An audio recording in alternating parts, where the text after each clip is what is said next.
Hello and welcome to the Powerful Personal Brand Podcast, where my guests and I share tips and tricks to inspire you to build a great personal brand to increase your visibility and authority. I am your host, Claire Bahn, and on today's episode, I am very excited to be joined by Teresa Heath Waring. Teresa is an international best-selling author, award-winning speaker, TEDx speaker, trainer, podcaster, and business owner. She is an online business marketing and mindset expert who works with business owners from across the world, helping them build a business and a life they love. Teresa, thank you so much for being here. Thank you so much for having me. I always get so embarrassed when I hear my bio being read. It's weird. It's a great bio. It feels a little bit like, yeah. No, but I mean, great, right? I mean, I think the opposite would be worse. You're going like, I have a sucky bio. I wish it was better. Yeah. It's funny because I always have like either my co-founder will do my bio or somebody else will do my bio, because I feel like you have to be objective. Because I feel like when you're doing your own stuff, a lot of times we will downplay it because you don't want to be embarrassed. You might be like, well, it sounds like I'm bragging or what, it takes that person on the outside to really look at it and go, no, you're not bragging. These are things that you've done and you should be proud of it. Yeah, you're so right. It's really so hard to sit there and go, I am amazing. I need to tell you this. Hang on a minute, everyone. I take notes sometimes during my podcast, and I literally, I did one where she basically was saying that she kind of gives does mantras to make herself feel better, and one of her favorite one is "I am the greatest." Yeah. And she's like, it sounds like so crazy to kind of do these mantras, like "I am the greatest, I am the greatest." Like, what? Who are you? But she's like, it completely changes your mindset, and it takes a while to get to be able to sit with that, with the fact that you're like, I'm the greatest. Yeah. But it really does kind of make your whole like outlook on life better. So it's an interesting thing. And I think sometimes other people aren't going to say it. So we've got to say it ourselves. Like, we've got to have that confidence. And actually, when we are good at something, like sometimes, and I laugh as I say it, but I'll be like, I am amazing at this. And I'll laugh because I know how ridiculous it sounds. Or I'll say, this is my superpower, or this is my zone of genius.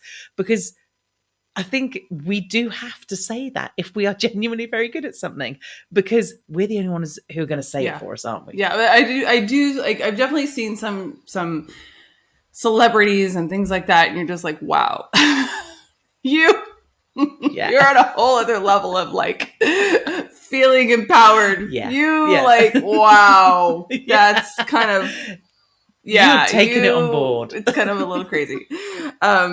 But so it was funny because you are also a podcast host, and I definitely want to talk about some stories and things like that we've learned, because I think it's super important, because people don't really understand what, like, they just think that if I'm going to be on a podcast, I show up.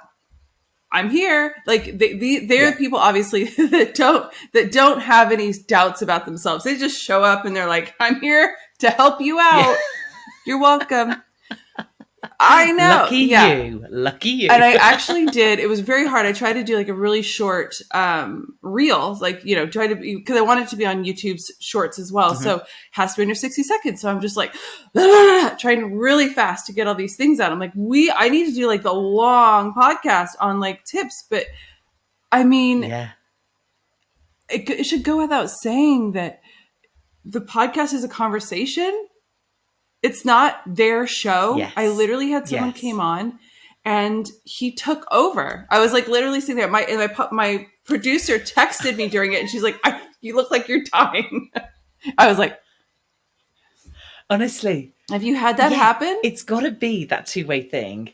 Oh, totally. And it's funny because when you work with a team who have worked, we've recorded up to, the one that's just gone out is 263. Wow. We have done a lot of podcasts. So when you've heard me, or when my team have heard me, they now know Like they can tell how that podcast went just by my tone of voice, which is funny because as the podcast host, you really hope that you maintain a certain way. Do you do video as well? If they're not giving me anything, now I only do it for my sake. Okay, because I put the video out there. And then sometimes I'm like, my face. I'm like. Well, that's the other thing, because when people talk to me and I'm paying attention and I'm active listening, because also I think people don't realize how tiring having a podcast is, because this isn't just like chat, doodle. This is like, what are they saying? What are they saying? What, right? How am I responding to that? So like sometimes my face is like literally like scowling at them while I'm just taking it in.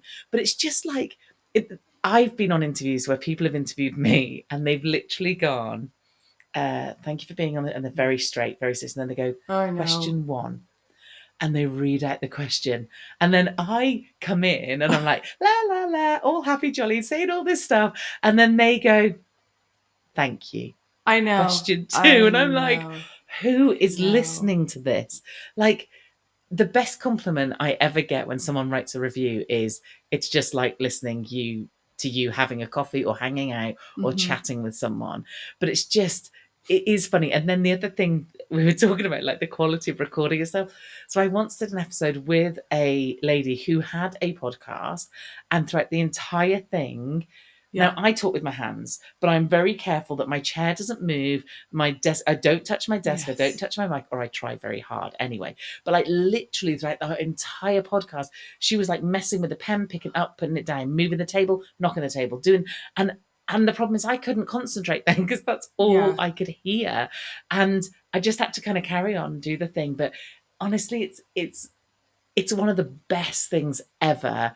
It's also not the easiest thing to do. No, it's not. And I think I did a lot of guesting before I started my own. So I kind of learned, right. Sometimes I think it's a good idea to just, you see what people are doing wrong. Like, I definitely, maybe we're on that same podcast. We can chat about it after, who it was. He may or may not have had an English accent. Maybe we are talking about the same one. Anyway, so it was just, I was like, wow, really? Wow. I know that you gave me these 10 questions before I jumped in here. I just really didn't think that you were going to just read off these. Wow. Okay. Well, I'm here. I'm ready. But it was just like, I wanted to leave. Yeah. And do you not think for the listener, it's like whiplash, right? So they're listening to this very monotone question 1. And then the likes of you and I get like, so, da, da, da, da, da. And then it's like, I know. Question 2. It's like, oh my God. I don't know about you, but it's like painful for my ears. I am literally, when someone's like kind of like deadpan or like where they're not smiling or I'm going, I'm going to crack a smile. I will crack a joke. I will be self-deprecating. I will just, whatever it is, I'm like, smile. Because Yeah, it's like with petulant children. That's what it is. It's like I'm going to make you, But and I just, like I said, I just think for the listeners, that whole. And the other thing is, I don't know about you, but when I hear like if someone's got a thing like, so I did an interview once and they were sat outside. They sat outside. Okay, no, I did. They sat outside, and the podcast editor said, was there a pterodactyl in the background? Like this bird that was out there was so loud. It literally sounded like any second this interview was going to be eaten up by like a prehistoric bird. And it's like, I know, but what? And sometimes just like, what can I do? So I have a question to ask. Have you ever not put an episode out? Yes. I literally, it happened recently. The person just, the whole episode took over, and it just was like hard selling. And the thing he was hard selling was so bizarre. It was like, and I kept like asking questions because I'm like, you're so strange, and I have to just kind of like just ask these questions because it's this conversation has just gone into crazy town, and it was just so bad. And that was the one where he kept talking, and my producer was like, it looks like you're dying, and I basically was like, so he, weirdly enough, his internet went out and like he bounced out of this recording studio 3 times. And it was just like, my editor's going to have to spend so much time to edit things out. And I was like, not even worth my time.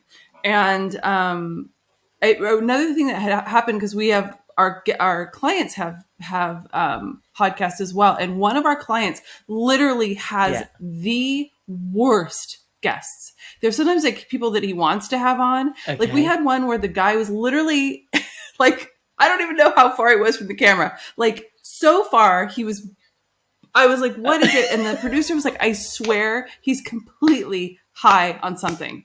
Cause he was just bizarre, What? just like shaking and weird. And she's like, I don't know what's going on. And then there was another one where the guy showed up. He was in his car, sweaty from a workout, on his phone. Brilliant. And then we said, hey, no, we can't use that. And so I am super strict. I think you probably, I don't know if you remember this in the form, but I literally have it in the form. You must like check a box where it says like, yes. I will show up with headphones. I will be in a quiet place. Mm-hmm. I told you about one. Yep. I actually had it last week. She literally was like in a restaurant without headphones. I mean, I don't understand how people don't get that the audio in a podcast is important. Do they not know what a podcast is?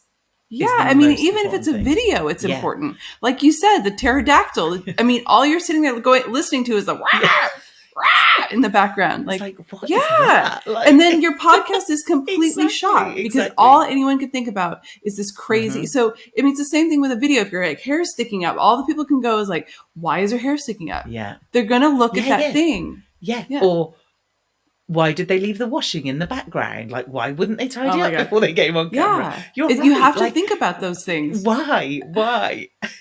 Well, you know what, listeners, watchers, these are some tips from two podcasters. Please if you're ever going to be a good guest. Yeah. And you know what? Do your homework so you know what the podcast is about.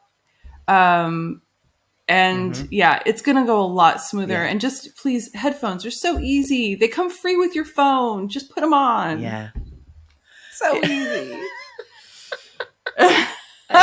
Well, honestly, it is funny. It is so funny. Well, so let's talk about, branding and marketing, since obviously you do that and for your clients. And like, so what are the biggest challenges that, going from marketing for other people to marketing for yourself, for your own personal brand? So it's funny because I've been in marketing for 18 years. I'm really old. And for the first 10, I did marketing for other people. So I worked for an agency and I worked for Land Rover UK and I did all these other roles where I was effectively using my marketing skills for other people. And when I started my business, I literally thought, how hard can this be? Yeah. I mean, could I have been more naive ever? But I literally thought, well, this is what I do. This is my superpower. I do marketing. I'm good at it. I've had a career in it. But I think when you start to do your own stuff and you start to see yourself as a personal brand, and maybe that's from you don't see yourself as that to begin with, it gets so personal. It's not one, a product is easy because a product is what a product is. Does it do the thing it says it's doing? Yes, it does. Here we go, everybody. Buy this thing. Right. It does the thing it says it's doing.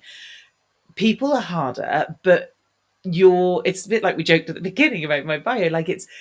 It's harder it's much easier when you're doing it for someone else because you can see the qualities in them that they don't necessarily see. And you can say to them, I had a call the other day and someone was saying, they were worried about imposter syndrome. We were talking about it. And they were like, I think I am good at what I do. And then she went on to say she'd won 4 awards. Probably. Sorry, did you just hear the words you said? Yeah, I'm guessing they don't give them away to people who aren't good at what they do.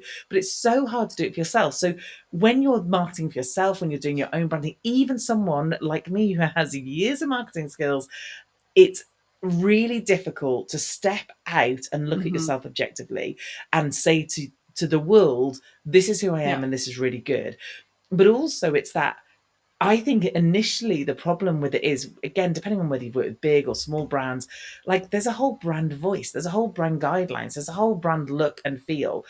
And when you start marketing for yourself, you've got to figure all that out.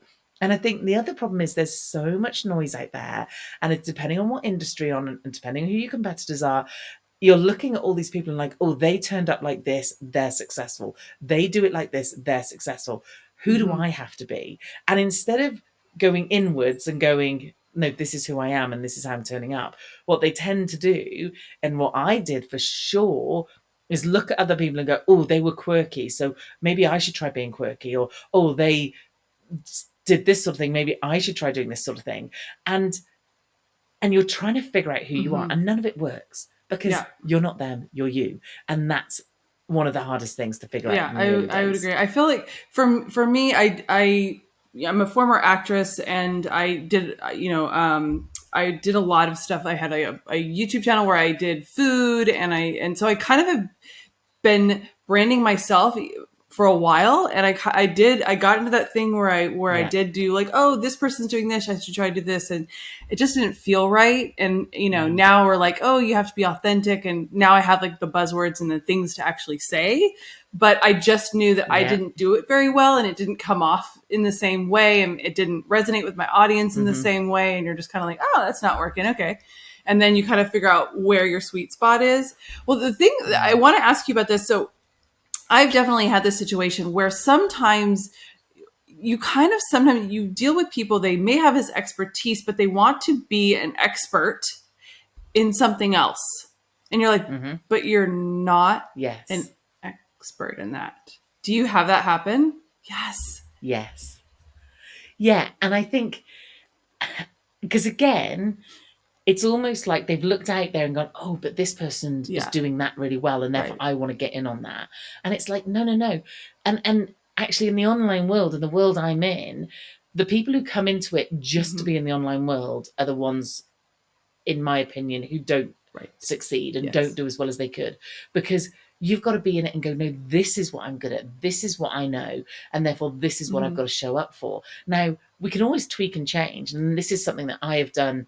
So I've had my business now 8 years, and when I first started, my message was very much marketing, social media, marketing, social media, marketing, social media. That was my bread and butter. That's what I knew. Then I'd had my business for so many years, so I could start talking about things like bringing on a team, or doing a Mm-hmm. strategy for a business, or what systems I might use, or some funnels, because then I was doing the online stuff. And then many years later, I have done years of mindset work and years of work in terms of all the different tools and tactics that we have there, and I've done a coaching qualification, so now I can do that. But it's almost like I built on it, built on it, built on it, rather than going, oh, that looks really nice over there, I'm going to do that. Oh, and how do I make myself look the Right. personal brand for that? It's like, you can't. This It thing does. takes time. And I've had it when people have said, right, I don't want to do this anymore, I want to do that, and I'm going to launch it next week, or I'm going to, I'm going to have something by the end of the month. And it's like, but no one knows you even exist over there. Yes, you may have this audience here, but are they your Mm-hmm. audience for over there? Because if they're not, you're going to launch it and you could be amazing at it for all I know, but Mm-hmm. no one knows that. So you're almost having to look at it like you're starting again. And even when you're doing what I've done, which is very gently changing the main focus, obviously it always comes back to marketing and business, Mm-hmm. because that's what I do. That's what I've done for years. But adding in the mindset, that's going to lose Yes. some people. Some people are not going to like that. And that's going to attract some other people. So even in adding in these other elements, I'm still having to be very considerate to the audience I've got, while also allowing myself to get in front of a new audience that might go, yeah, I really love that, I Yeah, want to hear more no, about I it. completely agree. And it is interesting because because you've talked about how, kind of layering these things as you became more of an expert in them for yourself. But Mm-hmm. I've found that Yeah. I'm in we're in a position for our agency where, yeah, like we have to do some mindset work with some of the clients, because you're just like, wow, you Yes. deal with imposter syndrome. And what ends up happening is I actually find people that would actually be amazing to brand and to put out in the world sometimes literally are the hardest Mm-hmm. on themselves, and they will shoot themselves in the foot. And you have to go to no, no, no, no, no, no, Mm. no, no, don't jump off that cliff. And Yeah, yeah, then you yeah, have these yeah, other people that are yeah. delusional almost, that are like, I want to do that. And you're like, I don't know that that's really where, yeah. And we've had that where we've had to like kind of part ways because they're kind of like not working with you, but yet, and then you have these other people that are amazing, and you're like, what are you doing to yourself? A girl that I ran track with, she was like the power of positivity. She had me read this book, and sometimes it was so sometimes when I'm scared to do something, like because I've been an actress and everything, it's really scary to jump in a room with like producers that have produced things. Mm-hmm. I mean, I started in New York and now I'm in LA, and like it was really, I mean, completely intimidating. And it was like, what's the worst that could happen? It could suck. They may laugh at me, but I'm like, but who are these people to me, really? I mean, they're nobody to me. They're not gonna ruin my career. They're not going to do anything because I don't have anything unless I go into that room and I do it. And so I would have these kind of little conversations with myself. I was always one of those people that like kind of like talk to myself and be like, I can pump myself up and do these things. I thought it was always a little crazy, but I'm like, oh, this stuff is like actually helping me. But that's how 100%. I've gotten myself out of it when I didn't kind of have someone to help me. I've always been like, what's the worst that could happen? Because like I'm not making any money off it now, so like no one could buy it, and I'm in the same exact spot. And I think asking that question is the great thing to ask. Like I joke, and it is a joke, and I am a bit flippant with it, but I say as long as I can't die, and the other one, and this is very personal to me, but as long as I don't get pregnant, because I'm like 40 something years old and my child and stepchildren are grown up. I do not want a baby in my house. Thank you very much. Like, so for me, I joke and say, as long as it can't do any of those two things, what is the problem? And I think that's the thing about, we almost need to like imagine big disastrous things to go, that's not going to happen. So what? And also the other thing we do an exercise in my membership where I literally get them to write down what could go wrong. Because while it's a fear in your head, it feels massive and huge. But if you take that second and write it down, and the example we give, because I speak, someone was saying that theirs was like they were scared about speaking. They were going to do a speaking thing. So I was like, okay, this is one I can relate to. I said, so what? Write it down. So you're scared. So if I'm scared, I'm going to forget what I'm saying. I'm scared I might fall over. That's always a big one. I'm scared that I'll trip up the stairs or something. I said, I'm scared that sometimes I'm so nervous I might pee my pants. Like, what if I actually pee my pants? Like, and so I went through all these different things and we came up with this big long list of what could go wrong. I said, right now, what I want you to do is write next to it what you would do about it. So, okay, what if I tripped up the step? Well, I'd be embarrassed, but I'd be all right. Like, my arm wouldn't fall off. What if I forgot my words? Well, no one knows what I'm going to say anyway. What if the slides don't work? Well, that's not my fault and I can just blag it. Like, so by the time you actually write down what you would actually do, it takes all the strength out of those fears. It like, what if I peed my pants on stage? Well, that would be very unlikely and I'd be dreadfully embarrassed, but like, it is what it is. Like, so, and I think for me, going through those things, and then the next thing I'd get them to do is, what can you do to try and prevent that?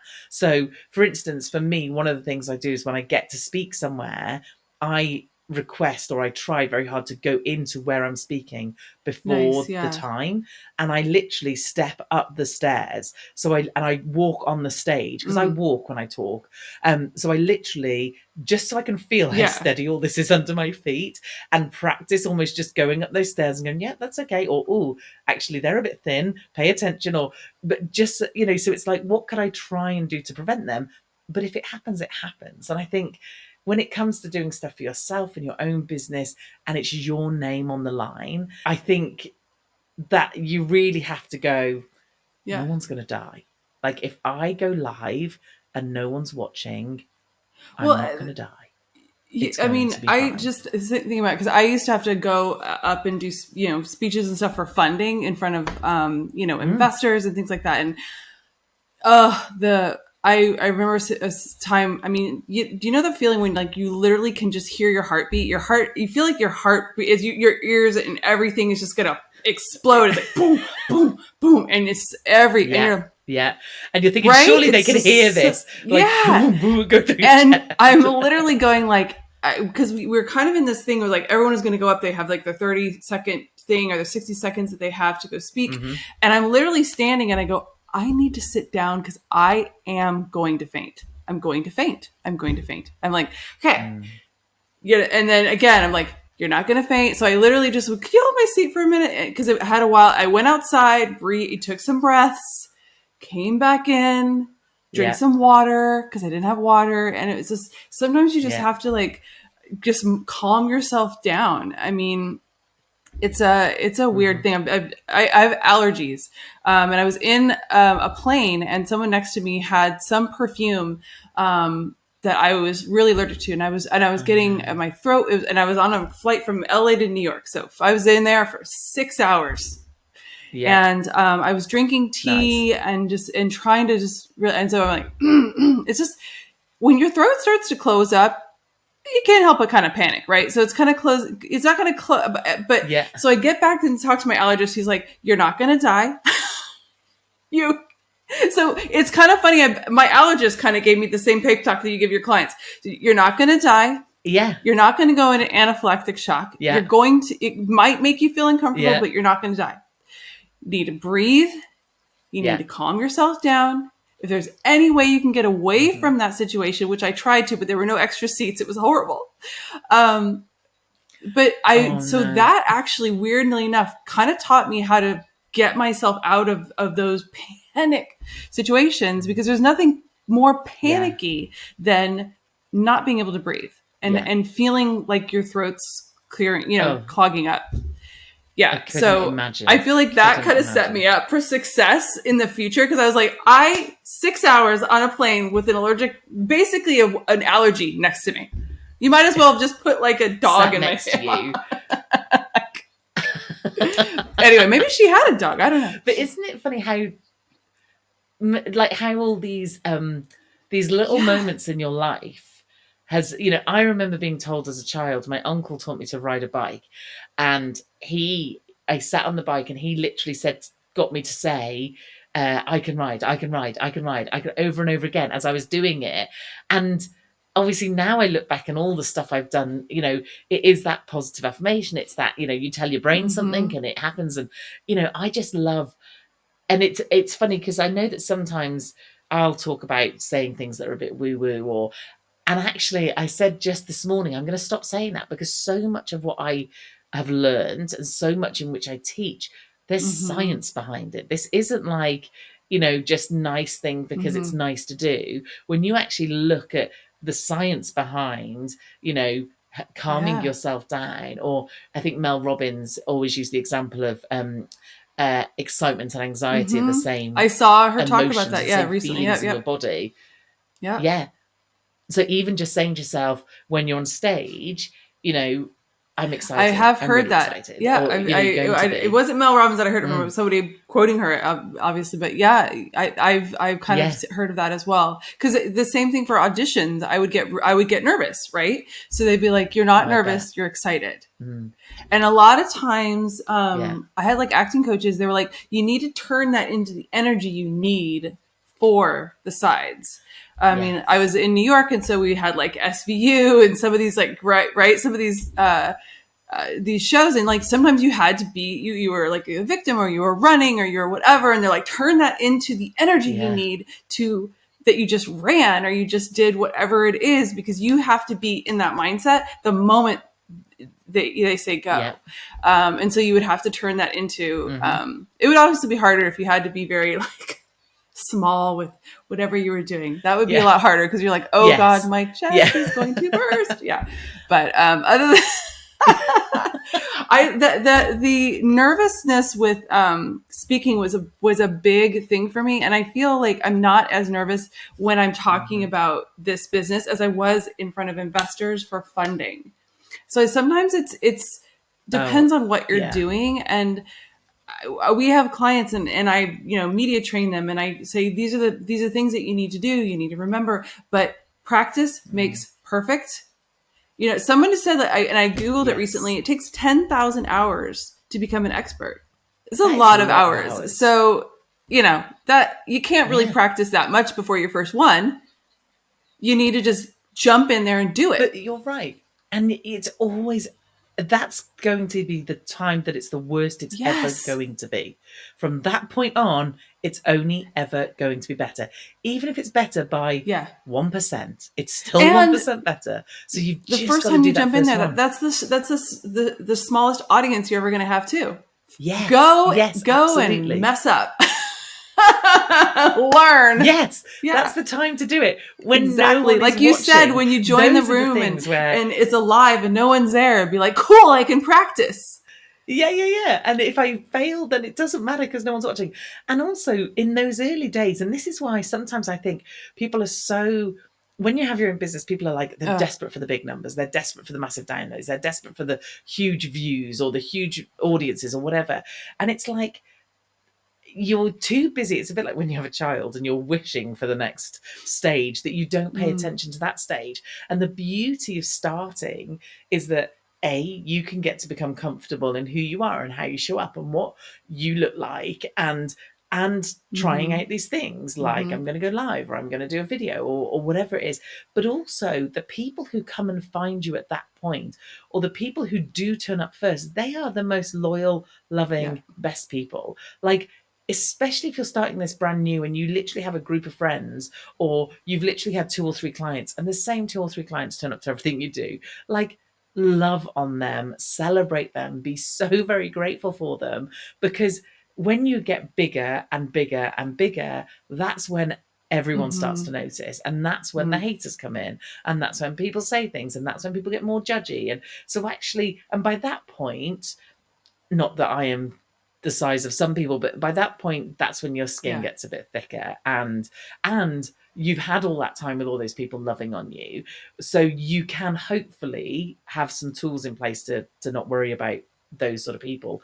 But in the early days, and like I said, that's when I first started speaking, like I joke that, someone said, where should I start speaking, or how do I start speaking? I said, we have this thing in the UK called Biz Mums, where mums get together, but they get together in mm, a play barn. Like, you know what I mean? Like a yeah, kids thing.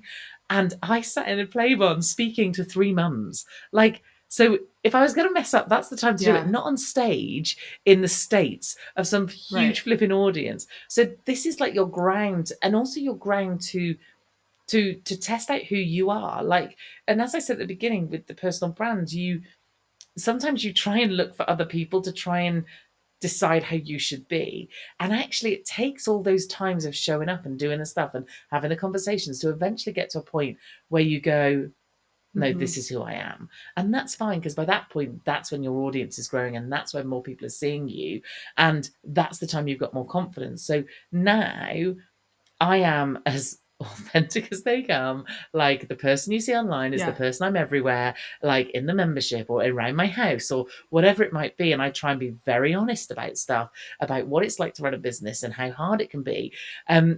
But that's who I am. And that has taken years for me to go, oh, do you know what? It's all right occasionally to act the fool, because I quite like acting the mm-hmm, fool and making a joke.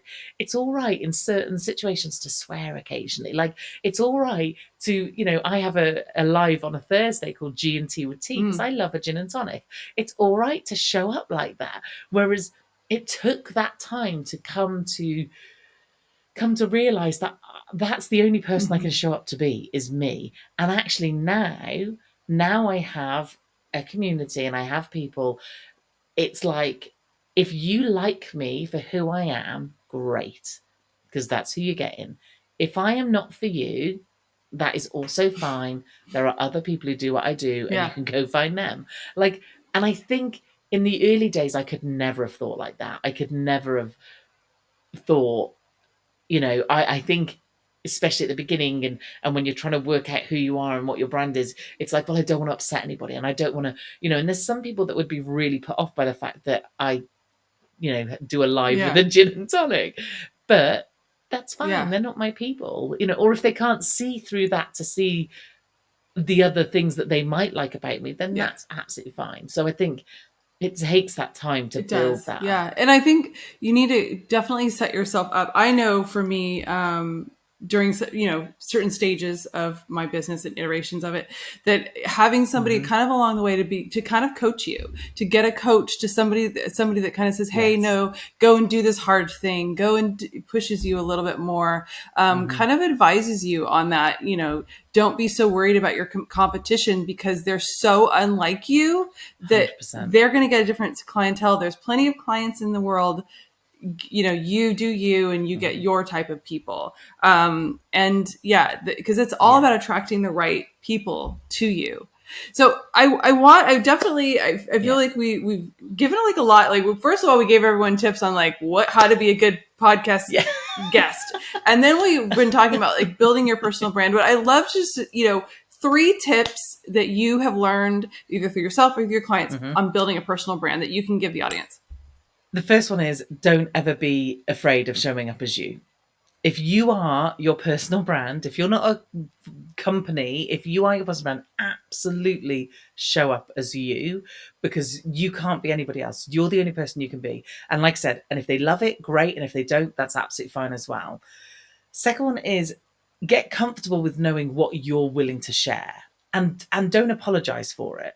So I have one of my team members she has her own business, and she constantly says, oh, I'm an oversharer, and it's like, no, you just decide that's what the amount of stuff you want to share. Some people won't want to share that. Some people will be happy to put their children on social media, some people won't. So you've got to be the decision as to, this is what point I'm willing to go to. And there's no right or wrong. There's no, oh, now you're giving us too much information, now you're being too honest, now you're being, you know, too authentic.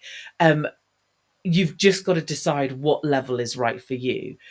And then the other one is, in terms of, you've got to think about how you show up in all the different places. If you're being truly authentic, and I find that, because I love a bit of mindset stuff, so I actually really find that some of the personality stuff really helps. And I recently did some work with Denise Duffield Thomas's money archetypes.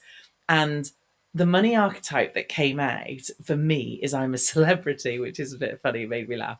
And it basically, a celebrity likes nice things, they show up nice, they have, you know, and she basically said that a celebrity would like always go for VIP. I mean, if I can fly first class, that is it all the way, I'm doing it.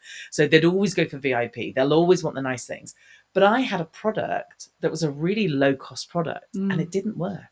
Like, I literally closed it because no one bought it. And I thought, people kept saying to me, I want to work with you because, you know, I'd love to, but I can't afford it. I'd love to, but I can't afford it. So my authenticity, my sitting in my power is, I like luxury things. I am quality. I'm really good at what I do. I've done it for a long time. I'm the person that your coach is probably coming to get coached type thing. And yet, instead of being completely authentic and not apologizing for that, I was like, oh, but I really want to help these other people. So I'm going to bring out this really low cost thing, which was not in line with my authenticity, not in line with who I was, but I was just trying to be kind, and no one bought it because, of course, everyone looked at it, was like, ooh, like, what is she selling? Like, obviously that's not going to be any good because Teresa doesn't do things that aren't quality. Well, it was excellent quality and very, very, very cheap for what it was, but it didn't sell. So even when you think you're trying to help and you're trying to do something by meeting them where they are, which is what I was trying to do, it didn't do me any favors. And now, you know I'm expensive, and I know for some people I won't be in their price range, but that's because I am fully sitting in the experience I've got, how long I've been doing this, how good I am, you know, who I am as a person, what, you know, I would invest and have invested thousands and thousands and thousands, tens of thousands on me and my personal development and my coaches. And I take that really seriously. So again, that's what I would portray when I put out there. So if suddenly then I said, I can coach you for £150, you'd be like, that doesn't quite add up. Like, she's playing this VIP lifestyle that she likes because it is genuinely what I like. But yeah, I can buy a coaching with her for £150. That doesn't seem right. So even when you think you're doing it for someone else, it's not going to sit right. I love that. I'm like, I've learned something there, right there. That last tip. I like that. Well, Teresa, this was a fantastic conversation. And, I feel like we kind of like, we're able to bounce things off of each other, and it's been a lot of fun. So thank you so much for being here. And Thank you for listening and watching, and I will see you in the next episode. Bye.